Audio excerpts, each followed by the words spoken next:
Tout de suite, la maison de Christian avec Christian Pesset.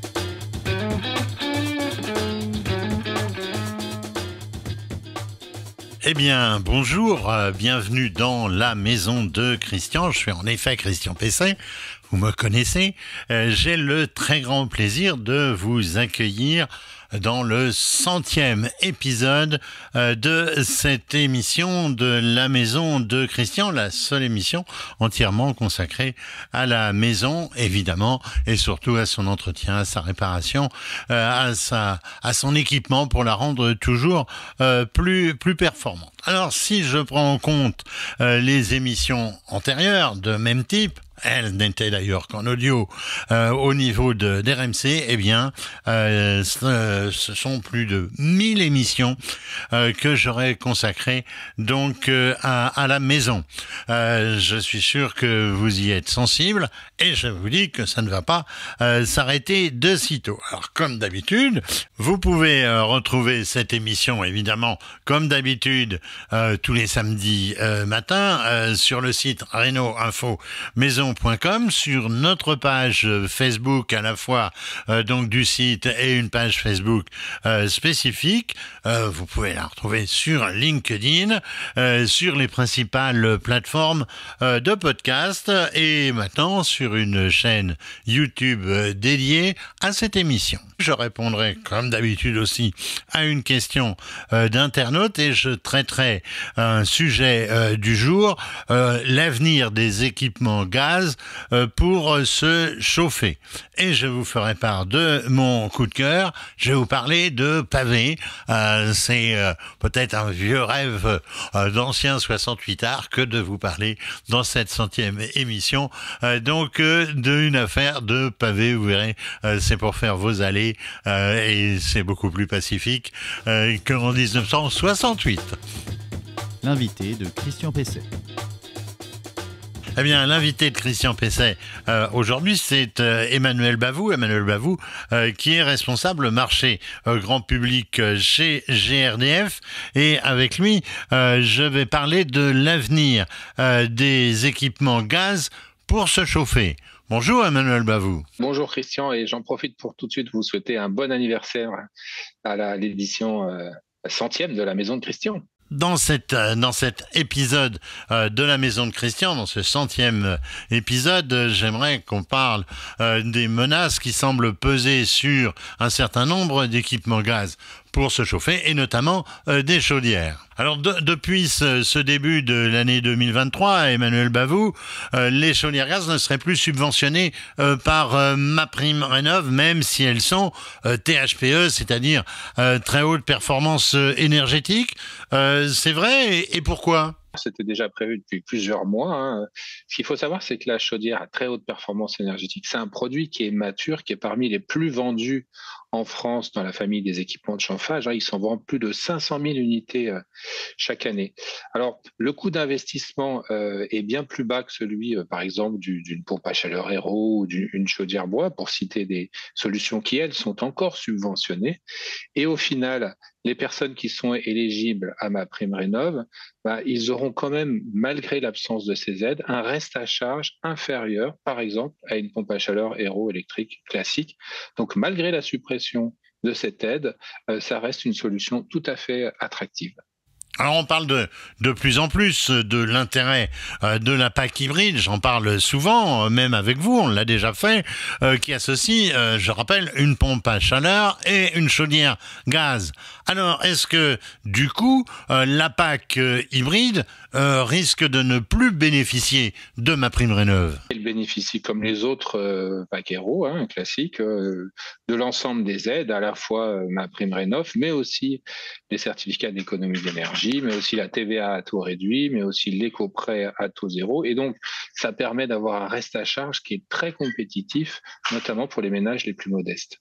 Alors, est-ce que les dernières chaudières, les plus performantes, celles de dernière génération, donc, est-ce qu'elles vont bénéficier néanmoins des autres primes ou des autres aides, comme celles liées au certificat d'économie d'énergie, les fameux C2E? Est-ce qu'elles vont bénéficier de l'éco-prêt taux zéro, et est-ce qu'elles vont conserver l'application de la TVA à 5,5%? Les chaudières gaz, alors aujourd'hui, elles bénéficient des certificats d'économie d'énergie. Ça représente entre 100 et 300 euros environ, suivant le fournisseur à qui vous vous adressez. La TVA à 5,5 au lieu de 10 ou 20%. L'éco-prêt à taux zéro qui permet d'échelonner le reste à charge sur une durée en moyenne qui va aller jusqu'à 15 ans. Donc, finalement, il y a encore des aides qui sont conséquentes, qui permettent d'investir. Alors j'ai lu que les chaudières gaz pourraient être interdites dans les constructions neuves individuelles dont le permis de construire serait déposé après après le 31 décembre 2023, si elles constituent le seul moyen de chauffer le logement. C'est exact ? Pas tout à fait. En fait, cette mesure qui concerne la mise en place de la réglementation environnementale 2020 date d'une mise en application depuis le début de l'année 2022. Donc, nous sommes déjà dans ce nouveau régime dans lequel le gaz est plus, comme l'ensemble des énergies, est plus contraint. Et la solution de référence qui est maintenant choisie dans une maison neuve, c'est la pompe à chaleur hybride. Donc, on voit bien que finalement, les planètes s'alignent pour le développement de cette nouvelle technologie sur l'ensemble des marchés. Alors, qu'en est-il dans le logement collectif ? Alors sur le logement collectif, les solutions actuelles sont encore constituées à base de chaudières à très haute performance énergétique. Et il est vrai qu'à partir de 2025, il y aura une contrainte plus forte sur les émissions de gaz à effet de serre liées aux équipements de chauffage. Et dans ce cas-là, l'hybridation des solutions gaz sera également une solution de référence. En tout état de cause, si j'ai déjà une chaudière gaz chez moi, si elle tombe en panne, est-ce que je vais pouvoir la faire dépanner ou la remplacer par un matériel de même type? Est-ce que je vais pouvoir faire remplacer ma chaudière gaz, par exemple, par une chaudière THPE? Tout d'abord, la chaudière à très haute performance énergétique est reconnue pour sa fiabilité, et cela depuis de nombreuses années. C'est une technologie mature et fiable. Alors ensuite, avec 11 millions de chaudières environ qui sont installées en France, et puis les environ 500 000 nouvelles qui sont installées chaque année, plus les dizaines de millions ailleurs en Europe, quoi qu'il en soit, les fabricants, les installateurs, les entreprises de services après-vente n'ont aucun intérêt à vous laisser tomber. Donc vous pouvez avoir confiance. Cette filière, elle fait vivre beaucoup d'entreprises en France et de toute taille. Est-ce que la perspective d'alimentation des chaudières en gaz vert peut changer les choses au niveau de ces contraintes réglementaires? Il faut savoir que les équipements gaz sont 100% compatibles avec l'usage du gaz vert. D'ores et déjà, ils le sont sans réglage, sans adaptation. Donc, si vous voulez être alimenté avec cette énergie parce que vous vous trouvez à côté d'un site de production de gaz vert, aucun réglage. Et d'ailleurs, pour mieux communiquer cette information, l'ensemble de la filière, et donc les fabricants de matériel, les installateurs, les entreprises de services après-vente, vont progressivement apposer un label, plutôt qu'un label, c'est une marque, un autocollant sur les chaudières qui indiquera qu'elles sont compatibles avec ce gaz vert 100% local et renouvelable. Un grand merci Emmanuel Bavout d'être intervenu dans cette 100e émission de la Maison de Christian. Votre question à Christian Pesset. Alors la question à Christian Pesset, elle m'a été envoyée par une certaine Marie-Pierre. Elle me dit, j'ai vu qu'il existait aujourd'hui des détecteurs de fumée connectés. À quoi ça sert vraiment? Est-ce que ce n'est pas du gadget? Alors pour répondre à la question de Marie-Pierre, je rappellerai d'abord que le détecteur de fumée, on appelle ça aussi un DDAF, est obligatoire depuis 2015.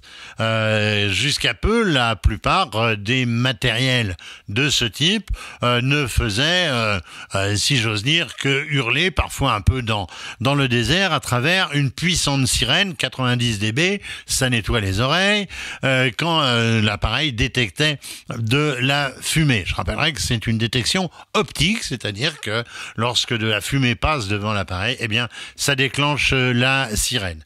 Alors, depuis peu, de nouveaux détecteurs sont apparus qui peuvent être aussi connectés. Vous savez, c'est la grande mode dans la maison, hein, les appareils connectés, et apporter donc de ce fait des services supplémentaires que personnellement je trouve très intéressant. Ça n'est pas du gadget. Alors par exemple, ces nouveaux détecteurs connectés peuvent transmettre l'alarme à distance sur votre smartphone, par exemple. Alors quand on n'est pas chez soi, si le détecteur est en plus relié à une caméra elle-même connectée, eh bien on va pouvoir faire une levée de doute, s'assurer que ce n'est pas une fausse alarme, et dans ce cas, eh bien on pourra prévenir un voisin ou prévenir même les sapeurs-pompiers pour qu'ils puissent intervenir si la caméra révèle en plus véritablement un départ de feu.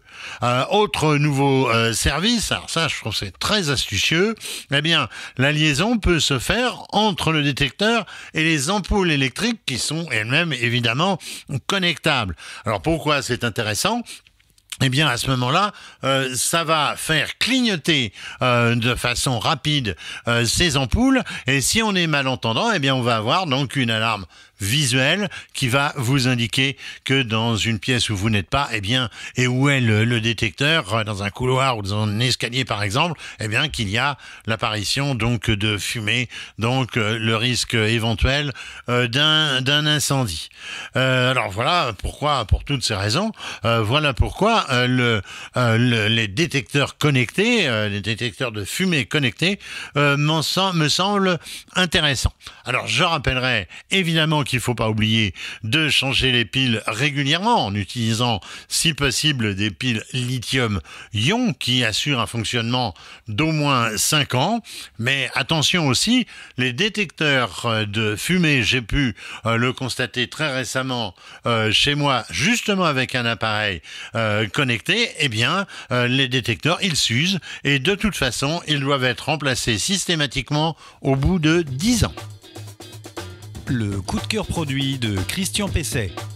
Mon coup de cœur produit, il va peut-être vous surprendre, il concerne des pavés. Alors, je pense que c'est le bon moment de commencer à s'intéresser à l'extérieur et notamment aux allées, à l'aire de stationnement évidemment possible devant votre maison. Alors, les pavés autobloquants, on connaît. Ces pavés autobloquants, ils sont très commodes, très pratiques à mettre en place, mais ils ont un inconvénient. Ils sont imperméables et les joints qu'il y a entre eux sont si minces que l'eau ne passe pas. Donc, ça crée des flaques et puis ça, on va dire que ça contribue à l'artificialisation des sols, donc c'est pas très bien. Donc si on peut trouver autre chose, c'est mieux. Alors j'ai trouvé des pavés en béton qui ont un gros avantage, ils sont drainants. Alors ils contribuent de cette façon donc à éviter les inconvénients que je viens d'évoquer. Alors comment ça marche ? Eh bien grâce à des ergots que le fabricant intitule distanceur, sur le champ des pavés, ça crée un espace que l'on remplit ensuite de gravillon, de sable, éventuellement de terre, même si on veut engazonner le système, pour laisser l'eau de pluie s'échapper entre les pavés. Alors, on peut les utiliser pour faire une allée ou une aire carrossable, donc on peut y faire passer votre voiture, des véhicules de moins de 3 tonnes 5, même si on a un gros SUV, on n'en est quand même pas là, et on peut faire 150 passages par jour et par sens. Alors, j'imagine que même si vous avez beaucoup d'amis, vous n'avez pas une telle affluence. Ce sont les pavés Carus de chez Fabemi, qui est un spécialiste des terrasses et des aménagements extérieurs. Ils existent en 2 teintes, anthracite et gris, et ils font 25 sur 25 cm et 8 cm d'épaisseur. On les trouve en négoce de matériaux.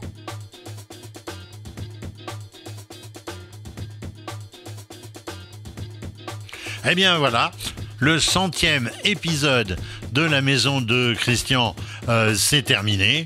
La semaine prochaine, vous aurez donc un nouvel épisode, comme toutes les semaines, à partir du samedi 8h.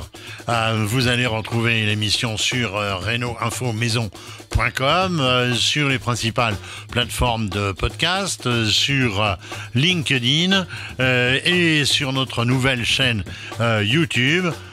Qui s'intitule, évidemment, ça ne vous étonnera pas, La Maison de Christian. Vous, évidemment, vous le retrouverez aussi sur notre page Facebook, celle de Reno Info Maison, et puis sur une page Facebook spécifique à l'émission.